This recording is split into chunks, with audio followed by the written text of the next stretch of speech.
अस्सलाम वालेकुम friends, this is Pathan Nazim and welcome to Hello Learning Academy. Friends, इस session में हम आरटीटी 2026 के लिए गुज़िश्ता इम्तिहानात में पूछे गए माहौलियाती मुताल्लिक़ के 10 सवालात वज़ाहत के साथ देखेंगे। लिहाजा 21 जून को आपका इम्तिहान कंडक्ट किया जाएगा।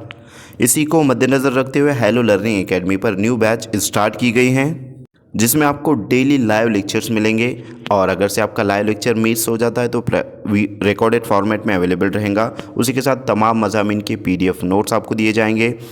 5000 plus MCQs and PYQs practice के लिए आपको दिए जाएंगे। तो फ्रेंड्स, एक पेपर के लिए फ़ीस 999 हमने रखा है, और अगर आप दोनों पेपर ज्वाइन करते हो तो 1299 इसकी फ़ीस है।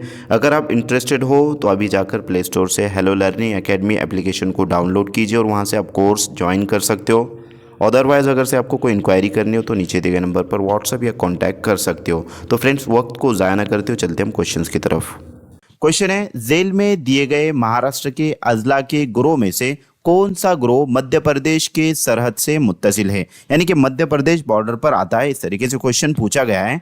लिहाजा ऑप्शन नंबर फर्स्ट है गढ़चिरौली और गोंदिया, नंबर सेकंड है अकोला और जलगांव, नंबर 3 है वर्धा और नासिक, और नंबर 4 है धुलिया और बुल्ढाना। तो फ्रेंड्स, जैसे कि आपको यहाँ पर महाराष्ट्र का मैप नज़र आ रहा है, लिहाजा ये मध्य प्रदेश की बॉर्डर है और इस पर नंदुरबार, धुलिया, जलगांव, बुल्ढाना, अमरावती, नागपुर और भंडारा और गोंदिया, इस तरीके से ये तमाम तर अजला इसके बॉर्डर पर आते, यानी कि सरहद पर आते। इस वास्ते हमारा जो ऑप्शन रहेगा वो राइट आंसर रहेगा ऑप्शन नंबर 4, धुलिया और बुल्ढाना। ये जो है तो ऑप्शन में दिया गया है। ऑप्शन नंबर 4 करेक्ट आंसर रहेगा, जैसे कि आपको यहाँ पर मैप में नज़र आ रहा है। तो फ्रेंड्स, आपको ये मैप भी याद होना चाहिए। जैसे कि गुजरात बॉर्डर पर जो डिस्ट्रिक्ट्स हैं, और उसी तरीके से मध्य प्रदेश बॉर्डर, छत्तीसगढ़ और आंध्र प्रदेश और कर्नाटक, तो ये तमाम तर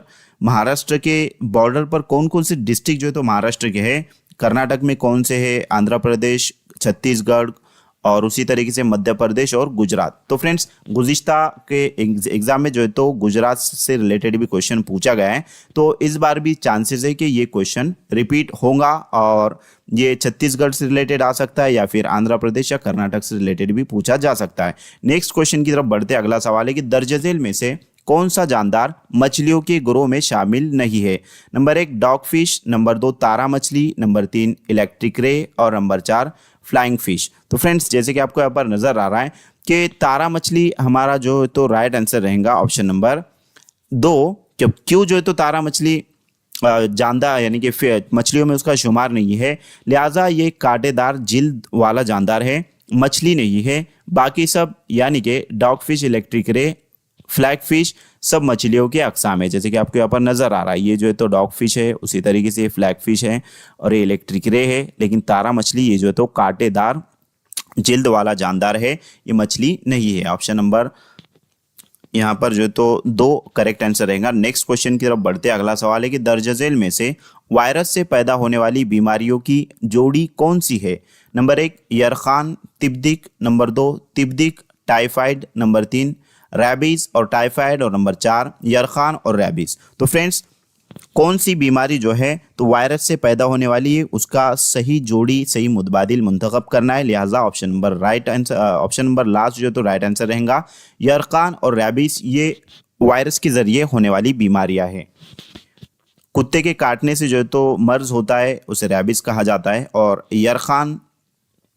यरखान जो है तो ये पीलिया वगैरह को कहा जाता है। नेक्स्ट क्वेश्चन की तरफ बढ़ते, अगला सवाल है कि मुर्दा जानवरों की आंतों से बनाए गए धागों का इस्तेमाल किस काम के लिए किया जाता है। नंबर 1 जर्राही के बाद जख्म सीने के लिए, नंबर 2 साबुन बनाने के लिए, नंबर 3 ग्रीस बनाने के लिए, और नंबर 4 गोंद के तौर पर इस्तेमाल करने के लिए। तो जो ग्रीस होता है, जो गाड़ियों की सर्विसिंग वगैरह में यूज़ किया जाता है, उसे ग्रीस कहा जाता है। साबुन बनाने के लिए भी जो है तो बहुत सारी चीज़ें यूज़फुल होती है, और गोंद के तौर पर भी जो है तो इस्तेमाल, यानी कि गोंद भी मुख्तलिफ चीज़ों से बनाया जाता है। खैर, मुर्दा जानवरों की आंतों से बनाए गए धागों का इस्तेमाल किस काम के लिए किया जाता है। तो फ्रेंड्स, जर्राही के बाद, यानी कि सर्जरी के बाद जख्म सीने के लिए, मीन्स जख्म को टाके देने के लिए जो है तो इसका इस्तेमाल किया जाता है मुर्दा जानवरों की आंतों से बनाए गए धागों का। Option number first right answer रहेगा। नेक्स्ट क्वेश्चन है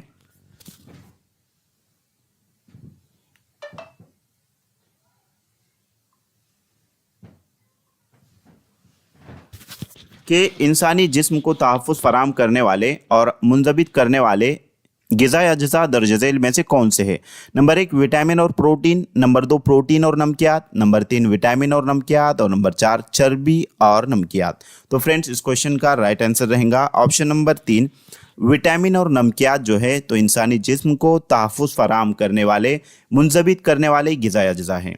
नेक्स्ट क्वेश्चन की तरफ बढ़ते हैं। अगला सवाल है कि छोटी आंत को छोटी आंत इसलिए कहते हैं क्योंकि, यानी कि छोटी आंत को छोटी आंत क्यों कहा जाता है, वो छोटी आंत है ऐसा क्यों जो है तो कहा जाता है। फर्स्ट ऑप्शन है, तो फ्रेंड्स ये छठी या सातवीं जमात में जो आज़ा से रिलेटेड, इंसानी आज़ा से रिलेटेड जो तो टॉपिक है उसमें से क्वेश्चन पूछा गया है। छोटी आंत की लंबाई बड़ी आंत से कम होती है। नंबर 2 छोटी आंत का खुतर बड़ी आंत के खुतर से छोटा होता है। नंबर 3 ग़िज़ाई नाली में छोटी आंत की लंबाई सबसे कम होती है और नंबर 4 छोटी आंत शिकम में सबसे कम जगह घेरती है। तो फ्रेंड्स इस क्वेश्चन का करेक्ट आंसर रहेगा ऑप्शन नंबर 2 छोटी आंत का खुतर बड़ी आंत के खुतर से छोटा होता है, इस वास्ते जो तो छोटी आंत को छोटी आंत कहते हैं। नेक्स्ट क्वेश्चन है इन्हिराफ़ नूर से जाहिर होने वाला कुदरती मजहर कौन सा है? नंबर अलिफ है रेगिस्तान के सैराब, बे है बरसात के मौसम में नजर आने वाली कौसे कज़ा जिसको रैम्बो कहा जाता है, जीम है सितारों की झिलमिल। तो फ्रेंड्स इन्हिराफ़ नूर से रिलेटेड क्वेश्चन पूछा गया है। ये तकरीबन 9th-10th के जो बुक्स है साइंस उसमें से जो तो क्वेश्चन पूछा गया है। अलिफ यानी कि फर्स्ट ऑप्शन है सिर्फ अलिफ और बे, सेकंड ऑप्शन है सिर्फ बे और जीम, थर्ड ऑप्शन है सिर्फ अलिफ और जीम और लास्ट ऑप्शन है अलिफ बे और जीम। तो फ्रेंड्स इस क्वेश्चन का करेक्ट आंसर रहेगा अलिफ बे और जीम। तो यहाँ पर लिहाजा इन्हिराफ़ नूर किसे कहते हैं वो भी जो है तो हम देखेंगे। तो जब रोशनी एक शफ़ाफ जैसे हवा, पानी या शीशा, तो यहाँ पर फ्रेंड्स रेगिस्तानी सैराब ये हवा से रिलेटेड रहेगा। बरसात के मौसम में नजर आने वाला कौसे कज़ा जो रहेगा ये जो है पानी से रिलेटेड है और सितारों की झिलमिल ये भी जो तो हवा से रिलेटेड हैं। लेकिन यहाँ पर पानी में भी जो है तो रोशनी जो श्वास से रिलेटेड बतलाया गया है कि जब रोशनी एक शफ़ाफ शय जैसे हवा, पानी या शीशे से दूसरी शफ़ाफ यानी कि मीडियम में जाती है तो अपनी रफ्तार में तब्दीली की वजह से अपनी सिमत बदल लेती है और रोशनी की सिमत को तब्दीली को यानी कि रोशनी की उस सिमत की तब्दीली को इन्हिराफ़ नूर कहते हैं। जैसे कि मसलन मिसाल दी गई कि जब आप पानी में डाली हुई पेंसिल को देखें तो वो टूटी हुई या मुड़ी हुई नज़र आती है, ये इन्हिराफ़ नूर की वजह से होता है। नेक्स्ट क्वेश्चन है कुदरती तौर पर हासिल होने वाला ग्रेफाइट डैश डैश नहीं होता, यानी कि कुदरती तौर पर जो ग्रेफाइट हासिल किया जाता है वो क्या नहीं होता। नंबर 1 है अधात, नंबर 2 है सिया यानी काला और नंबर 3 है सख्त और नंबर 4 है मौसले बर्क। तो फ्रेंड्स आधात जो है तो यहाँ पर आदात नहीं होता तो ये रॉन्ग रहेगा क्योंकि ग्रेफाइट जो तो आदात ही है। सिया नहीं होता तो फ्रेंड्स सिया होता है। बर्क मौसले बर्क नहीं होता तो फ्रेंड्स मौसले बर्क जो तो नहीं होता, लिहाजा वो सख्त नहीं होता है।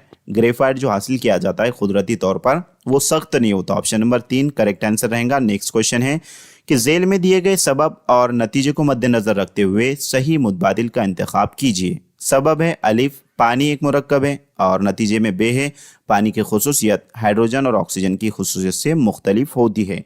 तो लिहाजा फ्रेंड्स पानी जो है तो एक मुरक्कब है, दो चीज़ों का मुरक्कब है, हाइड्रोजन के एक सालेमा और ऑक्सीजन के 2 सालेमात मिलाकर जो है तो पानी बनता है। लिहाजा H2O जिसको कहा जाता है उसके जो यानी कि इक्वेशन है क्या कहेंगे उसको, उसके जो यानी कि उसको साइंसी ज़बान में H2O लिखा जाता है जिसको पानी कहते हैं। लिहाजा नतीजा जो है तो करेक्ट है और पानी एक मुरक्कब है हाइड्रोजन और ऑक्सीजन का, तो सबब भी दुरुस्त रहेगा।